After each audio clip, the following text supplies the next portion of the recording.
بسم اللہ الرحمن الرحیم۔ میں کیسے قلب سلیم لے کر امام تک پہنچاؤں، یہ مجھے اور آپ کو دیکھنا پڑے۔ بہت نفیس ایک روایت ہے خصال شیخ صدوق کے اندر میرے خیال میں، اور ایڈریس میرے پاس ہے، کبھی ضرورت پڑی تو عربی بھی ہے، میں بھی شاید ابھی اس میں سے پڑھوں گا بھی، جس میں مولا نے ہمارے بدن اور ہمارے روح سے مثال دی ہے۔ بہت خوبصورت ایک روایت ہے، میں روایت کو اپنے سامنے رکھتا ہوں تاکہ میں کوئی پوائنٹ اس میں سے مس نہ کروں۔ انہوں نے کہا کہ بدن کے اندر 6 حالتیں ہوتی ہیں، اسی طرح روح میں بھی 6 حالتیں ہوں گی۔ اب یہ بالکل پریکٹیکل بات ہے جو ہماری اور آپ کی زندگی کو ٹچ کرتی ہے، ٹھیک ہے؟ اس کے اوپر تھوڑا سا ہم توجہ دیں گے، ابھی ہمارے پاس چند منٹس ہیں، ٹائم ہے، تو ہم اس کو پڑھیں گے اور اس کے بعد اپنے ٹاپک کے اوپر دوبارہ واپس آئیں گے۔ درود بھیجے گا محمد و آل محمد پر۔ آل محمد وعجل فرجهم۔ یہ خصال میں نہیں ہے، توحید شیخ صدوق میں، شیخ صدوق کی کتاب ہے التوحید، اس کے اندر ہے صفحہ نمبر 300 پہ، اور اس میں مولا کا یہ فرمان ہے، مولا امیر المومنین علی ابن ابی طالب علیہ الصلوۃ والسلام، محمد محمد وعجل فرجهم۔ میں عربی کم اور اس کی ایکسپلینیشن پہ زیادہ جاؤں گا۔ امام نے فرمایا کہ تمہارے جس طرح جسم میں 6 حالتیں ہوتی ہیں، کون سی 6 حالتیں؟ نمبر 1، یا صحیح ہوتا ہے، صحت مند، یا مریض ہوتا ہے۔ سب اپنے اندر اس کو فیل کر سکتے ہیں سوائے ایک حالت کی جو موت ہے، وہ ابھی تھوڑی دیر بعد آئے گی، ابھی نہیں آئے گی۔ یا صحت مند ہوتا ہے یا مریض ہوتا ہے، یا موت ہے یا حیات ہے، یا سو رہا ہے یا جاگ رہا ہے۔ 6 ہو گئی، صحیح ہے۔ یا زندہ ہے یا مر گیا، یا سو رہا ہے یا جاگ رہا ہے، یا صحت مند ہے یا مریض ہے۔ 6 حالتیں ہو گئیں۔ فرمایا روح پہ بھی یہی 6 حالتیں ہیں۔ یہ روح کون ہے؟ وہی قلب، وہی قلب۔ کیا اس پہ بھی 6 حالتیں آتی ہیں؟ مولا وہ جو مرا ہوا ہے وہ کون سا ہے؟ فرمایا موت اس کی جہالت ہے۔ اگر جاہل ہے اس کا مطلب ہے یہ موت ہے، جہالت موت ہے۔ قلب کی موت جہالت ہے۔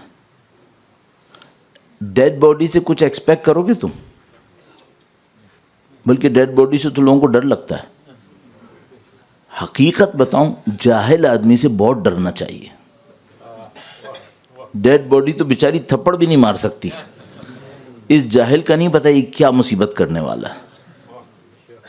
جاہل سے بہت ڈرنا چاہیے، بس مشکل سب سے بڑی یہ ہے کہ خود نہ ہو۔ سب سے بڑی مصیبت یہ کہ خود جاہل نہ ہو۔ امام نے فرمایا 6 حالتیں، ایک زندہ ہے یا مردہ ہے۔ جو مردہ ہے جس کا قلب، وہ جاہل انسان ہے۔ جاہل کا مطلب حقیقت کچھ نہیں جانتا، اپنے دماغ میں تانے بانے جوڑے ہوئے ہیں، اس نے یہ ہوگا وہ ہوگا۔ خدا کے بارے میں بھی وہ کہتا ہے جس کا کچھ نہیں پتا کہاں سے نکال کے لایا، بس بول رہا ہے۔ یہ جاہل ہے۔ اگر جاہل ہے، ڈیڈ باڈی ہے، اس کے قلب کے اندر کچھ نہیں ہونے والا ہے، ٹھیک ہے؟ دوسرے مقابلے میں کیا ہے؟ کچھ علم ہے، کم از کم زندہ تو ہے، الحمدللہ۔ چلو اس کے اندر علم ہے، کم سے کم خدا کو مانتا ہے، نبی کو مانتا ہے، قرآن کو مانتا ہے، قیامت کا ذکر کرتا ہے، نبی کے اولاد کا ذکر کر رہا ہے، اس کا مطلب ہے زندہ تو ہے۔ اس کے بعد کیا ہے؟ اس کے بعد صحت ہے یا مریض ہے۔ امام نے فرمایا کذالک الروح فحیاتها علمها وموتها جہلها ومرضها۔ مریض ہوتا ہے تو کیا ہوتا ہے؟ شک میں ہوتا ہے، شک میں ہوتا ہے، پتہ نہیں یہ صحیح ہے، پتہ نہیں وہ صحیح ہے۔ تو امام فرمایا جس طرح باڈی مریض ہوتی ہے، اب دیکھو سادہ سی بات ہے، ہم میں سے سب کو کبھی نہ کبھی کوئی فلو ہوتا ہے۔ ویسے بھی انگلینڈ ہے، یہاں تو زندہ مردہ سب کو ہوتا ہے، یہاں بھی تو انگلینڈ ہے۔ تو اگر جیسی آپ کی طبیعت خراب ہوئی، نعوذ باللہ تھوڑی سی طبیعت بگڑی، بخار ہے، اب آپ ہیلدی پرسن کی طرح ایکٹیویٹی کر سکتے ہیں؟ نہیں۔ اب آپ سے ایکسپیکٹڈ بھی نہیں ہوتا، کوئی آپ کو چھٹی دے دے گا، کوئی یہ کر دے گا، کوئی وہ کر دے گا، کہ بھائی یہ مریض آدمی ہے، صحیح ہے؟ تو جس کی قلب میں مرض ہو وہ علم حاصل کرے گا مزید؟ کیا مرض ہے اس کو شک لگا ہوا ہے، اس کو قرآن بھی یقین نہیں دیتا، اس کو حدیث سے یقین نہیں آتا، کسی چیز سے یقین نہیں آتا، اس کو شک کی بیماری لگ گئی ہے۔ اب یہ ایکٹیو ہیلدی بندے کی طرح ایکٹیویٹی کر سکتا ہے؟ نہیں کر سکتا، اس کی ڈیولپمنٹ رک گئی ہے۔ کب تک رکی رہے گی؟ جب تک یہ شک میں ہے، جب تک یہ شک میں ہے اس کی ایکٹیویٹی نہیں آنے والی۔ تو یہ ہو گیا مریض جو کہ شک میں ہے، اور اگر صحت مند ہوتا تو کیا ہوتا؟ تو یقین ہوتا، ہاں پھر یقین ہوتا۔ اچھا اب آپ نے دیکھا کہ کیوں بعض اوقات ایسا ہوتا ہے کہ ایک آدمی 20 سال 30 سال زندگی گزار دیتا ہے، اسپریچول کوئی ڈیولپمنٹ نہیں ہوتی، کیونکہ یہ شک میں بیٹھا رہتا ہے۔ اچھا آپ کہیں گے مولانا شک تو سب کو آتا ہے، ہاں بالکل صحیح بات ہے، مولا کا ایک فرمان ہے، فرمایا شک بہت اچھا راستہ ہے، پیسج اچھا ہے، بہت بری منزل ہے، اسٹے کرنے کے لیے یہ جگہ بہت بری ہے۔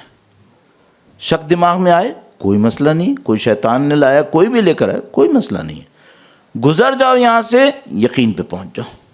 شک آیا خدا ہے یا نہیں ہے، جاؤ ریسرچ کرو، پوچھو لوگوں سے، میرے ذہن میں یہ شک آیا کہ خدا ہے یا نہیں ہے، ٹھیک ہے ریسرچ کرو۔ شک ہو رہا ہے قرآن کریم کے بارے میں، نعوذ باللہ تعالیٰ، کوئی بات نہیں، سرچ کرو، ایکٹیویٹی کرو، جاؤ ڈھونڈو اپنی اس شک کو، مرض کو کیسے حل کرو۔ بالکل ایسی جب تمہاری طبیعت خراب ہوتی ہے تو کیا کرتے ہو؟ ڈاکٹر کے پاس جاتے ہو، میڈیسن لیتے ہو، اپنے آپ کو صحیح کرتے ہو، تو اپنی روح کو کیوں شک میں ڈالا ہوا ہے؟ کام کرو اس کے اوپر، اس کو صحیح لے کرو۔ تو امام نے فرمایا کہ یہ شک مرض ہے، صحت کیا ہے؟ یقین ہے۔ اس کے بعد ایک پوائنٹ اور فرمایا کہ وہ نومہا، وہ جو بدن سو رہا تھا وہ کون ہے؟ اچھا اب دیکھو سوتے میں اور مریض میں فرق کیا ہے؟ یہ جو سو رہا ہے نا، یہ ممکن ہے کہ دنیا کا بہترین باڈی بلڈر ہو، دنیا کا بہترین میراتھن دوڑنے والا ہو، دنیا کا بہترین ویٹ لفٹر ہو، ابھی کچھ کر رہا ہے؟ نہیں، کیوں؟ کیونکہ سو رہا ہے۔ کر سکتا ہے؟ ہاں کر سکتا ہے، ابھی سو رہا ہے۔ تو امام نے فرمایا کہ سونے کی مثال اس شخص کی ہے جو غافل ہے، غافل ہے۔ یہ آوان و انصار بن سکتا ہے، ابھی صرف ایک مصیبت ہے، سو رہا ہے بس۔ اچھا یہ کیوں سو رہا ہے؟ اس کو کبھی کسی جاب نے سلایا ہے، کسی بزنس نے سلایا ہے، کسی نفس پرستی نے سلا دیا ہے، کسی اور غلط آبجیکٹو نے سلا دیا ہے، سو رہا ہے۔ صرف ایک مشکل ہے، کب تک سوئے گا؟ دو راستے ہیں، یا خود جاگ جائے یا موت جگائے گی۔ تیسری دفعہ اس ایک اشرے میں ذکر کر رہا ہوں روایت کا، الناس نیام اذا ما تنتبہوا، لوگ سو رہے ہیں، جب مریں گے تو جاگ جائیں گے۔ خود جاگنا ہے خود جاگ جاؤ، نہیں جاگو گے موت جگائے گی، پھر کوئی ڈیولپمنٹ نہیں ہے۔ خود جاگ جاؤ۔ جاگ جاؤ کیا مطلب؟ غفلت سے باہر آؤ، لائف کے آبجیکٹیو کو آئیڈینٹیفائی کرو، اس کی طرف بڑھو۔ کس نے راستہ روکا؟ کسی نے کچھ نہیں کیا۔ جو بھی کرے گا اس معاملے میں قرآن کریم وعدہ فرماتا ہے، لا یضرکم من ضل اذا اہتدیتم، اگر تم ہدایت پا جاؤ تو کوئی گمراہ تمہیں نقصان نہیں پہنچا سکتا، اگر تم ہدایت پا جاؤ۔ صحیح ہے؟ بس امام نے فرمایا کہ یہ، اور وہ جو غفلت میں نہیں ہے یقظہ میں ہے، وہ کون ہے؟ وہ ہے جو جاگ رہا ہے۔ جو جاگ رہا ہے وہ کون ہے؟ وہ جس نے سب چیزوں کو اپنے دماغ میں رکھا ہوا ہے، وہ جاگ رہا ہے۔ تو وہ کیا کرتا ہے؟ وہ یہ کہ صبح سے لے کے شام تک وہ اپنا خیال کرتا ہے۔ اس کو کہتے ہیں، اس کام کو کہ صبح سے شام تک خیال کرتا ہے، اس کو ہماری روایتوں نے کہا ہے مراقبہ۔ ایک وہ جس کو لوگ مراقبہ کہتے ہیں، وہ کیا کرتے ہیں؟ وہ ایک جگہ بیٹھ جاتے ہیں، ایک چادر سر پہ لے لیتے ہیں، اور اس کے بعد او ہو پتہ نہیں کیا کیا کرتے رہتے ہیں۔ ٹھیک ہے بھائی، یہ بھی ایک چیز ہے، لیکن اصل مراقبہ کیا ہے؟ اصل مراقبہ یہ ہے کہ لوگوں کے درمیان میں رہو، دنیا میں رہو، لیکن دنیا کے لیے نہیں رہنا ہے، دنیا میں رہنا ہے، دنیا کے لیے نہیں رہنا ہے، رہنا کہیں اور کے لیے. جو آدمی یہ کام کر لے وہ جاگ رہا ہے، اس کی ایکٹیویٹی ہوتی رہے گی، اس کا قلب ڈیولپ ہوتا رہے گا اور وہ اپنے آپ کو مزید تیار کرتا رہے گا. اب اس میں مجھے ایک آیت سے اور مدد لینی ہے، سیکھنا ہے اور آپ کی خدمت میں عرض کرنا ہے. درود بھیجے گا محمد و آل محمد پر. صلی اللہ محمد آل محمد وعجل فرجهم. یہ جو قلب ہے اس کے بہت سارے اسٹیجز ہیں، اس کے اسٹیٹس ہیں، اس کی ڈیولپمنٹس ہیں. اس میں رول آف تھمب اس کی ترقی میں اور اس کے زوال میں، چونکہ دیکھو یہ وہ مین چیز ہے جو ہمیں سب جگہ پہنچا سکتی ہے. قلب سلیم یہ ہمیں سب جگہ پہنچا سکتی ہے. یہ جو قلب ہے اس کا رول آف تھمب کیا ہے؟ اس کا ایک رول آف تھمب ہے. وہ کیا ہے؟ وہ یہ ہے کہ جو اپنی ہوا و ہوس خواہشات کی پیروی کرے گا وہ کنفرم فیل ہے. کنفرم فیل ہے. کیا مطلب؟ اس سے کوئی پوچھے تم یہ کام کیوں کر رہے ہو؟ بس میرا دل چاہ رہا ہے میں کروں گا. اچھا یہ ساری حرام چیزیں ہیں؟ نہیں، شاید حرام بھی نہیں ہے. کیوں کر رہا ہے؟ بس میرا دل چاہ رہا ہے. یہ جو ٹریک ہے یہ میں آپ کو بتا رہا ہوں یہ ٹریک صحیح ٹریک نہیں ہے.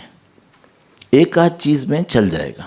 مثلا کوئی آدمی پوچھے کہ بھئی مثال کے طور پر ایسے ہی میں کہہ رہا ہوں کہ مثال کے طور پر تم کرکٹ کیوں کھیلتے ہو؟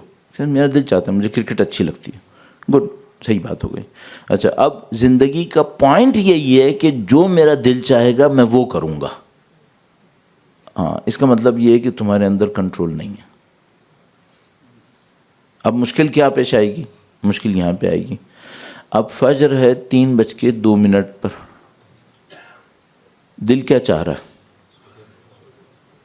ہاں اول وقت پڑھنا ہے، بیچ میں پڑھنا ہے، آخر وقت پڑھنا ہے، نہیں پڑھنا ہے.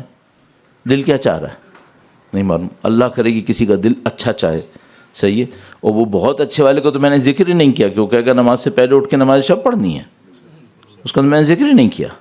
صحیح ہے. اچھا اب اگر اس نے اپنے آپ کو ٹون اس پہ کیا ہوا ہے کہ جب میرا جو دل چاہتا ہے میں وہ کرتا ہوں، اس کا تو دل نہیں چاہ رہا کہ 3 بجے اٹھے. یہ تو جب مرضی آئے گا تب اٹھے گا.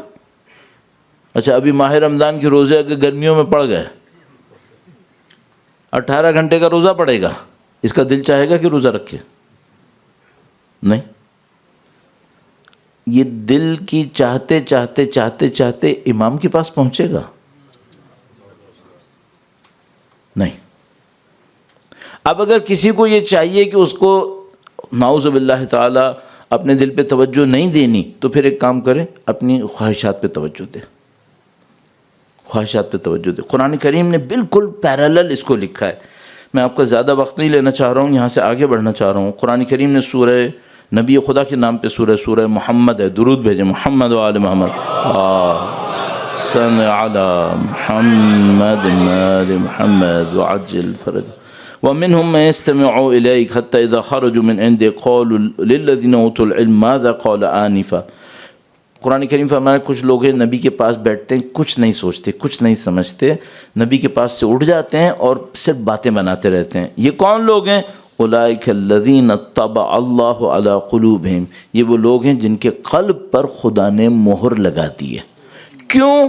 واتبعوا اہواءہم. یہ اپنی ہوا و ہوس کی پیروی کرتے ہیں. اس کا مطلب یہ ہے کہ قلب کی ڈیتھ اس وقت آتی ہے جب انسان صرف اپنی ہوا و ہوس کی پیروی کرتا. اچھا قلب انلائٹڈ کیسے ہوتا ہے؟ ٹھیک ہے، تھوڑا سا اس کو بھی ڈسکس کر لیتے ہیں.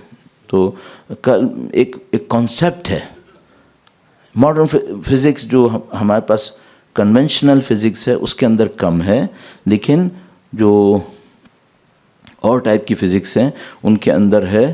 اور ان میں کیا ہے کہ کیا دو باڈیز کے درمیان کوئی رابطہ بن سکتا ہے؟ انٹینگلمنٹ کچھ ہو سکتا ہے ایسا؟ ٹھیک ہے، تو ہاں ایسا ہو سکتا ہے. اگر میرے قلب کا کسی ایسی ایگزسٹنس سے رابطہ بن جائے جو سپیریئر ہے، صحیح ہے، تو یہ جو دو باڈیز کا رابطہ ہوتا ہے، جیسے یہ لکڑی ہے یہ لکڑی ہے، آپ اسے کنیکٹ کریں، صحیح ہے، کوئی چیز یہاں سے یہاں نہیں آئے گی، یہ لکڑی یہاں رہے گی، یہ لکڑی یہاں رہے گی، صحیح ہے. لیکن اگر دو سپیریئر ایگزسٹنس ہوں اسپریچولی دو سپیریئر ایگزسٹنس ہوں، ٹھیک ہے، دو ایگزسٹنس ہے، ایک سپیریئر اور ایک اس کے مقابلے میں کم، اگر یہ کم والا سپیریئر ایگزسٹنس کے ساتھ اپنا ایک کنیکشن ڈیولپ کرتا ہے، تو ابھی یہ لکڑی اسے کنیکٹ کرو، کچھ نہیں ہونے والا. لیکن اگر میرے قلب نے کسی سپیریئر اسپریچولی سپیریئر ایگزسٹنس کے ساتھ کنیکشن بنا لیا، اب کیا ہوتا ہے؟ اس کو ہم کہتے ہیں اشراق کسے کہتے ہیں؟ لائٹ نکلتی ہے اوپر سے اور وہ جو انفیریئر ایگزسٹنس ہے اس کو اپلفٹ کرتی ہے، صحیح ہے. اب یہ اشراق کا جیسا عمل کب ہوتا ہے؟ جب بھی آپ کا قلب کسی سپیریئر کے ساتھ کنیکشن ڈیولپ کر لے. جب بھی مثال اعوذ باللہ من الشیطان الرجیم انی وجہت وجہی للذی فطر السماوات والارض حنیفا مسلما وما انا من المشرکین قل ان صلاتی ونسکی ومحیای ومماتی للہ رب العالمین. جب میں نماز شروع کرنے لگوں تو یہ کہوں، مستحب ہے. تو جب میں کہوں انی وجہت وجہی، اس کا مطلب کیا ہے؟ اے خدایا میں نے اپنے چہرے کو، and we not talking about face, میں نے اشارہ کیا چہرے کو، لیکن یہاں پہ چہرہ کون سا ہے؟ یہاں قلب کا کوئی چہرہ ہے. انی وجہت وجہی للذی فطر السماوات والارض، اے خدایا میں نے اپنے وجود کے، اپنی ایگزسٹنس کی اپیئرنس کو تیری طرف ٹرن کر لیا ہے. صحیح ہے. اب یہ کیا کہہ رہے ہیں؟ یہ کہہ رہے ہیں اے خدایا میں اپنے کمزور قلب کے ساتھ تیرے ساتھ اٹیچمنٹ بنانے کے لیے آ گیا ہوں. کل تک ہم نے کہا تھا اٹیچمنٹ ختم کرنی ہے، ابھی ہم کیا بول رہے ہیں؟ اٹیچمنٹ کریٹ کرنی ہے. اس لکڑی اور لوہے سے نکالنی ہے، اس خدا سے جوڑنی ہے.